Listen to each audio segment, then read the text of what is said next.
Hello everyone, bonjour tout le monde. Welcome to EFA138 with Rob Durbano of the Sway Band. All right, so Rob, say hi. How you doing? So this is my first evening podcast. I hope this works out really good. We had a nice dinner tonight. Oh, it's beautiful. My beautiful wife made us a great dinner tonight, and I really enjoyed the conversations. Oh, absolutely wonderful. And this night tonight came from, we went for dinner out there tonight. And a great restaurant in Ottawa, Allegro. I'm going to put a plug out to Tony. And Great food. Great food. Beautiful family and a beautiful restaurant. And then from that restaurant, from that conversation, we're talking about real food. And I was talking about those that know me, the lifestyle that I live, the fasting lifestyle, and eating clean and eating real. And Rob, you do the same. You try to do the very best you can, right? And, you know, there's people are going to call me very... adherent or religious to what I do, but it's naturally progressed to that, right? And in that conversation that evening, something came up, and it sparked my mind, and hence why we're doing EFA 138 right now. In that conversation, I was talking about the dyslexic mind, and something happened 100 years ago, right, on the dyslexic individuals. And I looked about fasting, and it was a Jim Abraham story that I talked about, a Hollywood producer where his son had a form of seizures, Lennox auto, it starts with Lennox, and that form of seizure, his son was basically going to die, right? Like so many seizures and pass away and so on and so forth. And he, through his own research, and I did a previous podcast on this, and I'll tag it in my on this podcast. He basically did his own research and ended up in the library, and above Lennox for the seizures, that was the word K, which was ketosis lifestyle. And I talk about this, and what his own research, and this Hollywood producer had already gone to, like, he was very well connected to all the biggest hospitals and biggest doctors and the best of the best out there. Even with his connectivity, his son was still suffering with seizures, basically needed to bubble wrap him, right? So on his podcast, when I was listening to him, and he talked about the 100 years ago, and then that evening when we were having dinner together, and I said, what the hell happened 100 years ago? Because those that know, I worked in the cannabinoid space across this country, and cannabinoid therapy, I wholeheartedly believe in that. And then I obviously believe in the OMAD lifestyle after losing over 110 pounds here, and I advocate for it. And then I talked about the dyslexic mind, something that happened 100 years ago. And then that whole Jim Abraham story with his son, and it was about 100 years ago. And I said, to Rob, we're having a conversation. What the hell happened 100 years ago? and you brought out the Flexner Report. Flexner Report, absolutely. And that report, and there's an expression that says, lest we forget, right? And if you look at world wars and every war, and we were talking about that tonight with my wife and daughters and Rob here, and have some really good intellectual conversation. And the word lest we forget is very important, because things tend to repeat themselves.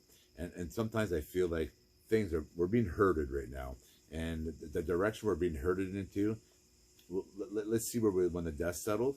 But at this time, I feel we're being herded.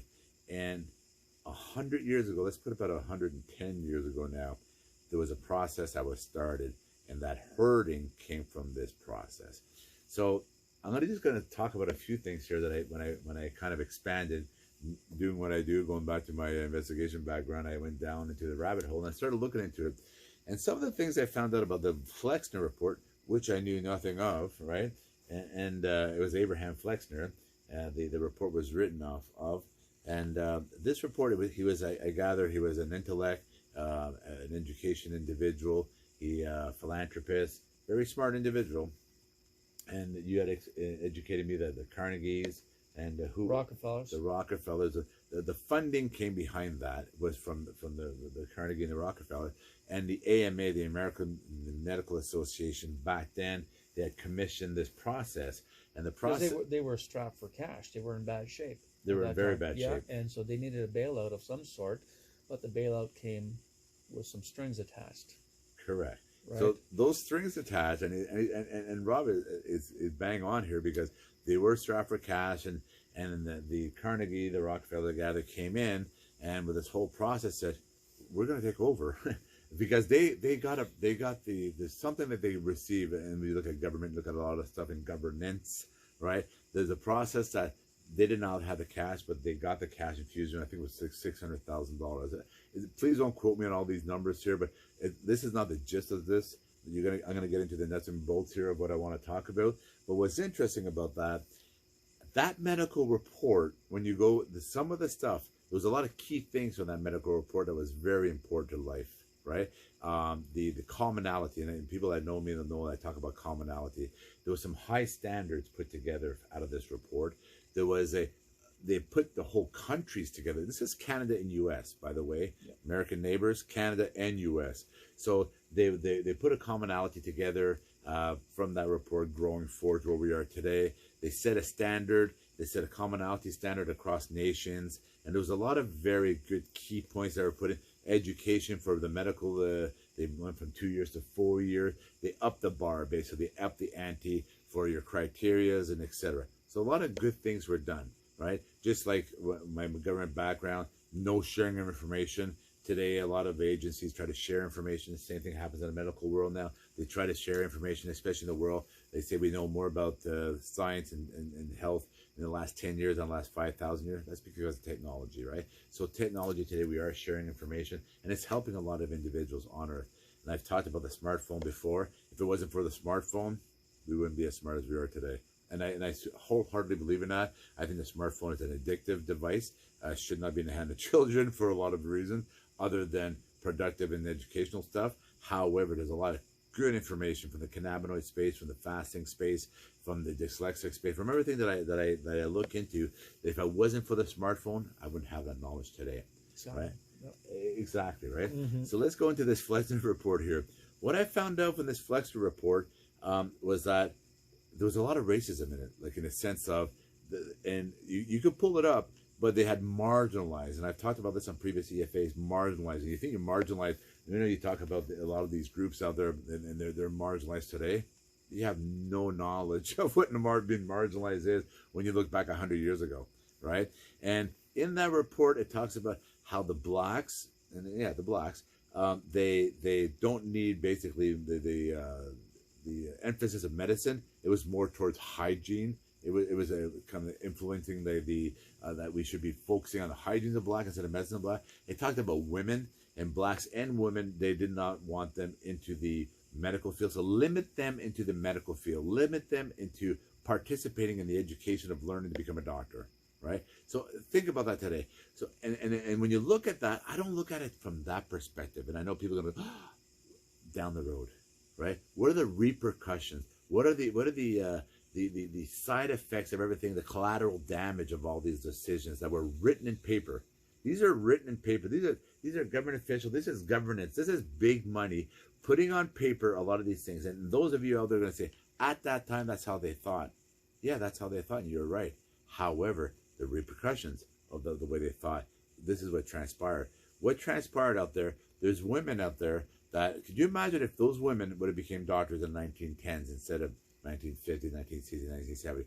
How much of the advancement of women's science and medical technology would be where we'd be at today if those women were allowed to become doctors? Remember, I talked about knowledge, training, and experience. Well, being a woman on women medicine, you would have the experience, right? And then when I look at the black culture, a lot of them say there's a lot of proof out there that the black culture doesn't go towards medicine.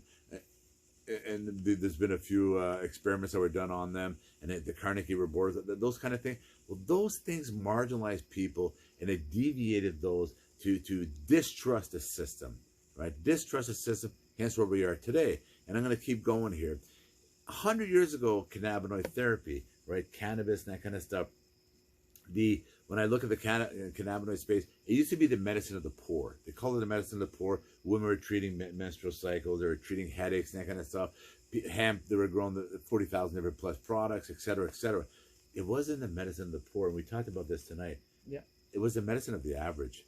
Because back then, everybody was poor, right? If you go back to 1910, these are the war times, like the First World War, the Second World War. Everybody was poor, like for the most part, or they were making things meet. Remember, there was no lines of credit, no credit cards, no bank handouts, no specialty groups, no government funded everything. Right? There was none of that. So you wanted to eat, you go get it, you go earn it, you go grow it, you go hunt it. Right? So when I look back at 1910 and they said it was a medicine of the poor, it was a medicine of the average.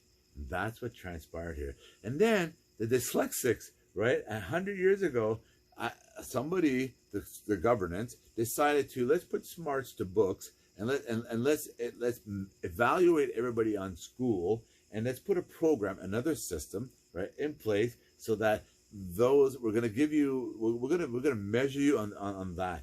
And they marginalize 20% of the population, your pyramid builders, your aqueduct builders in Rome, those that were teaching through entrepreneurship for the last several thousand years, right? They were marginalized and put into another box system, right? So when I look at your dyslexic, when I look at your women, when I look at your blacks, when I look at your medical field, then we go into fasting, this Jim Abraham, right? Like, how did all that disappear? Why did fasting disappear? Where did it become to another one of these things? I truly believe, my personal opinion here, that the Flexner Report triggered a lot of other things. And you talked about the people that deal with, back at that time, the naturopath, and there's a lot of individuals out there that would treat medicine, what is it, was it, thy food is thy medicine, right? Yep. They were treating, and today, like I said, I lost 110 pounds. My medical scores, boom, boom, boom. In my doctor's words today, like I was discussing my LDLs and that kind of stuff, and I was discussing livers, and he said, well, you can't get any better than this, right? So my point is, if you looked at me when I was 350 or 340 or 320, and that, my score at that time to today this morning, I was 237 this morning, right? So my score is completely different. And all I've done, I didn't get surgery. I didn't take more medication. I've actually come off medication. And what I've done is I went natural. All I went is real food. I went down to 1 meal a day. Eventually it was 3 meals a day. And I tell people, the key was to me, your minimum 16 hours of no eating, your 3 meals a day, all natural food. And then when I look at this Flexner report, why did that disappear? Why the cannabinoid? Like Canada, by the way, Canada, you were the first one in Canada to prohibition of cannabis. After when they started lifting the prohibition of alcohol, once they got the control on it, then you're okay, right? You can't gamble unless government says it. You can gamble through them. You can't do cannabis unless you can do cannabis through them. So their control systems were in place. Once they had their control systems in place, started at least for the alcohol, they opened the doors for that, and then they put the prohibition on cannabis, hemp, CBD, from hemp plants that have no psycho. Exactly. Right? Well, prior to the Flexner report, CBD oil was one of the most prescribed remedies. Yeah, anti-inflammatory, the menstrual cramps, the whole 9 yards, right? And sleep, and the world did not start in 1900. No. The world did not start in 1900, right? So there was a lot of science and technology before that. Science and technology, as we know today, really started in the 1900s, right? Really started growing forward. But natural medicine, right? If you look at the science and technology of natural medicine, has been around for thousands of years. Well, like herbal medicine from China has been around for thousands of years. And then homeopathy has been around for 100 plus years, and naturopathic medicine, CBD oil. It's all part of one integrative healthcare system that existed harmoniously before the Flexner report came out, and then they started to clamp down on the natural remedies because the Rockefellers and the Carnegies, with their power and their money, which they made from the oil industry, a lot of people don't know that, multi-millionaires at the time, and millions of dollars at that time was like billions and even maybe trillions today. So they came into this system because the AMA was struggling for money, and they were all out of sorts. So they invested, the Rockefellers and the Carnegies invested in the AMA, and then they brought them back to life. And then from there, the power started growing even more and more, and they started to, invest in universities. Maybe not all of them, but, they started putting their people into the boards, and then it was the birth of allopathic medicine. So, and the way I look at it is the head of the octopus. Yeah. Right? The head of the octopus and all these tentacles, university tentacles, medical tentacle, food industry tentacle. Oh, yeah. You can keep going on. Like I have some notes here, like when I'm looking at the Flexner report, we talk about medical, right? How that deviated where medical is today. We are in a system. And I'm talking to each and every one of you, and I talk about real food, and I say this, the data's out there. I'm not talking data of 100 people here. I'm talking data from each institution around the world, multiply that, thousands per institutions and hundreds per institution combined in the world. Millions of people, they have data on how these lifestyle, the intermittent fasting lifestyle, the OMAD lifestyle, and back then they didn't have names for them. They just treated people with medicine through food and herbs and supplements and that kind of stuff. But it was done daily. It's a preventative, right? So that education, it wasn't, let's fix a bobo, all right? Well, now that you have cancer, now that you've been feeding your body with junk for 20 years, now that the inflammation has taken over, let's repair it. It wasn't that world back then. It was, if you do this every day, you're going to live 100 years, right? If you do this and at that time, honestly, people didn't live that long. People, I believe the average age was in the 40s back then, and where we are today. So science and technology has brought us to a certain level. But what I tell people, what we do know, using that mentality, using the fasting mentality, food is thy method, etc., with today's technology, remember, the 4 top kills on earth is your water, is your environment, is your pollution, and your struck bys, right? It is not your viruses, etc. It's your water, it's your pollution, your environment, your food, right? So we talked about epigenetics and epigenomics. Research that a lot. You're influenced by your environment, your food, and etc. And we talked about this before, where you can take 2 identical twins. They can grow up in different environments, same DNA, same everything, as much as possible, being the twins. One can go completely to the right as opposed to the other one because of epigenetics and environment and pollution and so forth. Absolutely. So when I look at medical, access to medical, right? That report, the access to medical, the Black communities, women and so forth, the access to medical, how much, just that mindset at that time, which was, let's just say it was for good intent. Okay, for good intent, but they wanted to control the system. It's not about money, it's about control. You get to a certain level of money, then it becomes control, right? And establishing systems for the right reasons. Let's just say it's for the right reason. But for those right reasons, because of the mindset, they actually cemented a path that changed the medical environment to where we are today by eliminating a lot of things from your cannabinoid space, from your intermittent fasting space, with a sense of real food and food is thy medicine. Let's not call it OMAD. Let's not call it intermittent fasting. Let's just call it real food and food is thy medicine. They changed that access to medication, education on medicine, right? The women. Could you imagine? It was actually written in there in that report that limit access to women and people of color, and basically make it all men, white men, to become doctors now, right? Could you imagine the colored communities, the women communities, how much more they would have had access to knowledge-wise, right? And that knowledge, it is our duty to teach. We talk about this a lot, right? And then the other thing that came up to mind, and you said medical freedom, right? That's a biggie.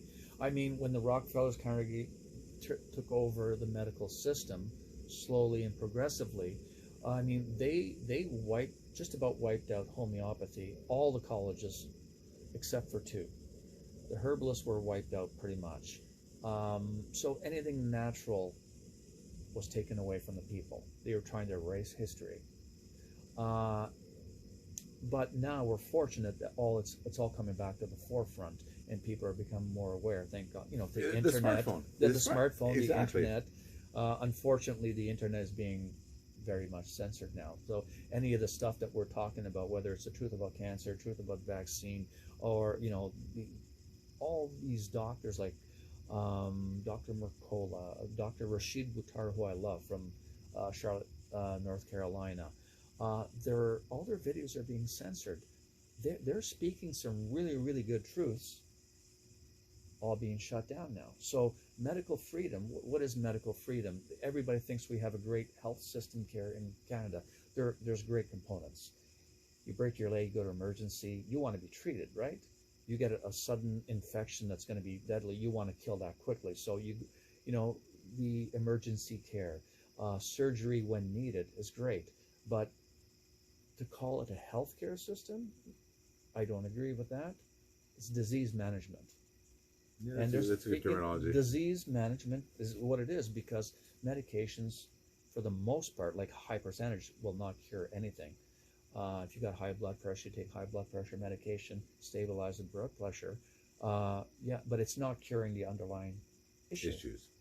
So medical freedom, like there's integrative medicine, there's functional medicine, there's homeopathy, there's frequency-based medicine, which you're going to start hearing a lot more about.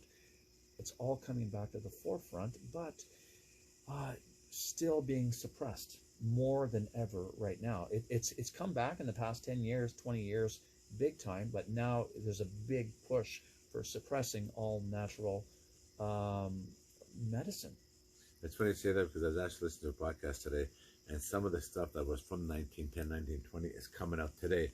And the Albert Einsteins of the world, and some of the stuff they had not predicted, but anticipated through science and technology would come out today. So a lot of this stuff that was suppressed is coming out, right? And they're like, for example, Dr. DrJasonFung in Toronto, Canada, brilliant doctor. If you listen to him on the intermittent fasting world and autophagy and so on and so forth, if you listen to him talk, he'll say that 10 years ago he was known as a quack. Today he's all over the world educating people. Why? Based on data and facts. You can't argue the facts. I always said that's in investigation. You can't argue the facts. If it's black and white, it's on paper, so you're on video, right? And there's people that are still going to argue you. You can't. I watched this episode one time. This guy was caught on video. They're showing him the video. They're actually showing it to him, and he was arguing. No, that's not me. There's people like that, and you can't get away from that. But I always tell people you can't argue the facts. You can argue all you want, but you really can't argue the facts, right? So let's keep going here on this medical freedom you just mentioned a moment ago. You know, we talk about the cannabinoid therapy. When I worked in the space of cannabinoid therapy, when I'm talking 30, 40, 50, 60 pills a day, that's not uncommon. Like in the cannabinoid space, it was mind-boggling when I traveled across this country working with veterans and so on and so forth, and people with cancer and children, like children on 10 pills a day, 5 pills a day, like, and more. And these are 13-year-old children, right? And when you work in that space, and I did a talk one time, and I was very upfront, and I said, in this room, there's probably 1 in 4 here, or 1 in 3 that are on 5+ more pills a day.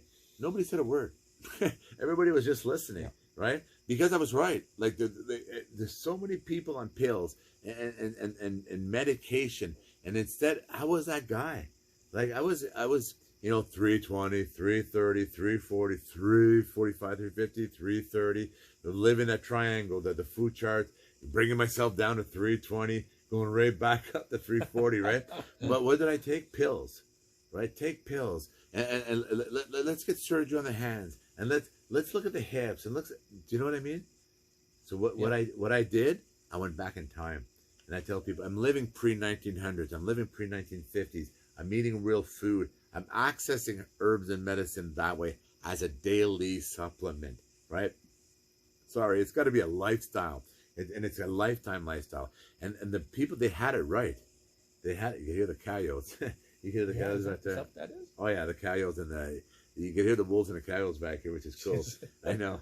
If a werewolf jumps over the railing, follow me. Follow me. Get the dog out here. Get the dog. Get Luna and Caramel. But dyslexia, like 20% of the world population is dyslexic, okay? I'm one of those individuals. And 100 years ago, prior to that, these are the guys, like I said, the aqueduct builders, the pyramid builders, the people that taught through entrepreneurship and forums and so on and so forth. 100 years ago, they decided to, let's measure by scholars and books and this and that, and they marginalized 20% of the world population to dyslexic. So when I look at that, it's like, are you kidding me right now, right? And I've talked about this before, and I told you, I was educating you tonight, 35% of all high school dropouts are dyslexic.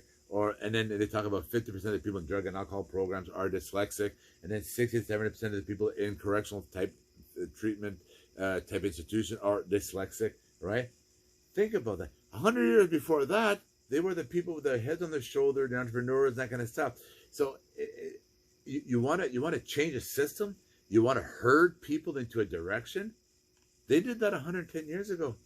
They did that with black people. They did that with women. They did that with dyslexic. They did that with the cannabis space. When you look at cannabis, you look at fasting. They did it with the medicine. They did it with the access to medicine. They did the freedom to medicine.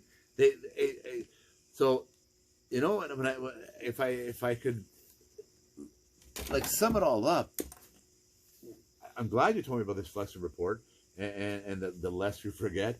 I'm glad I went into the world of real food and intellectual conversation. I've always enjoyed intellectual conversation over dinner and that kind of stuff. And tonight, you know, I enjoyed our wines. Rob brought some beautiful wines, by the way.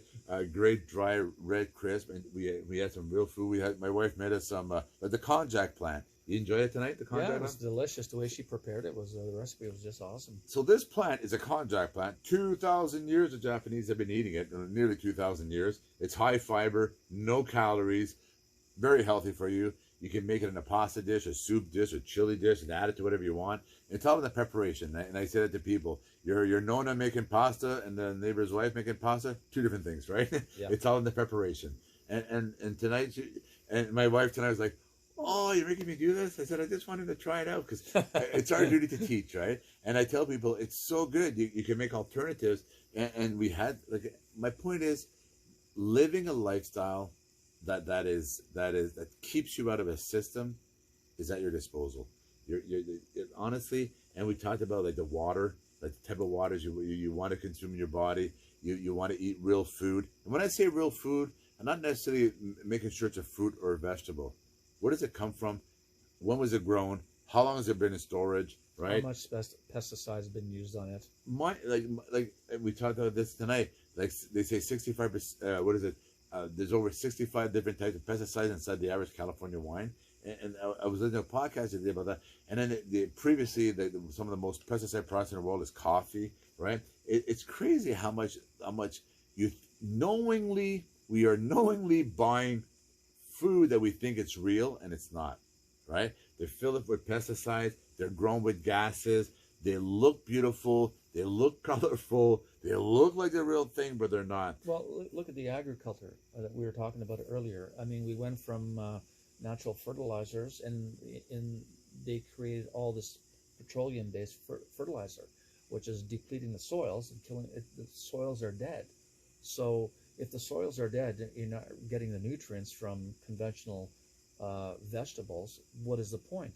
You have to go organic, and hopefully those organic produce are produced in soils that are healthy, right? So that is a big issue as well. It's a huge issue.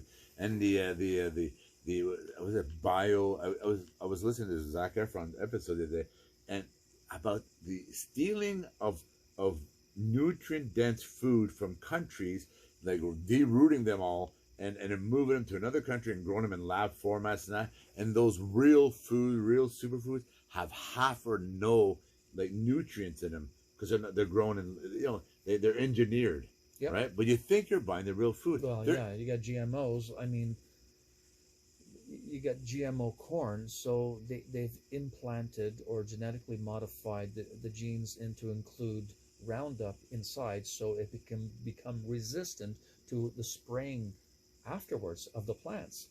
So it just doesn't make sense because you're getting all those toxins by eating that food. So I mean, a lot and those that follow real food, what he said, it's key. Trust me on that, because those that follow real food, and I really truly do not eat that kind of food. I don't eat corn for that reason. Because I'm pretty sure they say over 95% of all corn you're going to get GMO. is GMO. So I don't eat corn for that reason. And I tell my wife and daughters, like the watermelon, she made a nice watermelon. Oh man. But real food, right? Yeah. But I said, grow watermelon. I'll turn the sunroom into some food. Like I'm sincere about this. You really taste good food. When you live good food, you taste good food, and I taste processed. And the more real the food is, the more I taste it. The more I feel it, the more I sense it. And you sense it in your sleep, you sense it in your wake, you sense it in everything, your day-to-day energy and function. You know, Rob, it was a pleasure. Wonderful night. Oh, it was a wonderful night. Wonderful dinner, wonderful conversation. She prepared an awesome meal. That watermelon salad, though, that was something else. Yeah. Yeah, it had goat cheese and mint and a little bit of honey. Yeah. Just tantalizing. It was feta. Yeah. Oh, yeah, the mint. And then it's feta cheese, right? Feta cheese. Okay, yeah. Feta cheese, mint, And then she had a little bit of honey, but I thought there was another ingredient she put in. But that's one of my favorite summer salads. Wow. I love when she makes that. There's a few salads, but again, it's all about real food, right? Real food. And food is thy medicine, and I'm serious about that. So when I look at this Flexner report, have a look at it, right? A lot of good things came out of it, but when you look at the cannabis world, you look at the intermittent fasting world, the food is thy medicine world, you look at women through medicine, you look at the black culture through medicine, access to medicine, freedom of medicine. You can put it all together. It really, really changed a lot of things 100 years ago. They're going to make it 110 years ago, but it happened in 1910, right? And when you look at that path of where we are today, and I look at the herding we're going into, right? Like, you know that game, like you see that big stick coming at you? We're being herded into a direction. I hope that the world that we're in today, meaning we're getting smarter. We are getting smarter with food. We're getting smarter with access to food. And my hat off to all those companies out there that have gotten together, from your local food farmers, your local access to food. We're in Ottawa right now, and we're talking about tonight some of the companies on Preston Street in Ottawa. How a lot of these groups that gotten together with your local farmers, your local access to food, and they'll deliver it to your house. They'll pre-package for you, but they guarantee you real food, basically homegrown food, local food, and so on and so forth. More of you should get together for that, because that's what the world needs. We need access to real food and knowing how old the food is, right? When was this potato picked? Some of these, they say some apples could be a year in storage before you have them in your, so again, the nutrient, right? The nutrient. So any other closing words, Rob? You know, what's come to mind lately is I find that people are not open-minded enough. People don't question enough. They don't question the narrative that we're being fed on conventional TV. So I would urge people to be a little bit open-minded. You don't have to swing all the way to the left or all the way to the right, but you know what? In a court of law, the judge listens to both sides of the story. And I'm finding that people are just so sometimes brainwashed. I hate to use that word, but brainwashed by what they're listening on CTV News or any of the mainstream media, whether it's CNN or Fox, any of that stuff, and that's what they believe is real. Well, and you know what? I don't believe that is all real. So my thing to that, I always tell people, balance, right? Yep. Come back. Bring it into the center. Bring it into the center. And three things I always tell people: knowledge, training, and experience. And there's individuals out there, they have the knowledge, they have the training, but they don't have the experience. And when I say that, the world that I'm in the cannabis world, cannabinoid therapy, I had medical individuals tell me, I know nothing about it because they didn't take the training, right? And the same thing in the food is thy medicine world, do it every day and that kind of stuff. And I talk to individuals with medical expertise.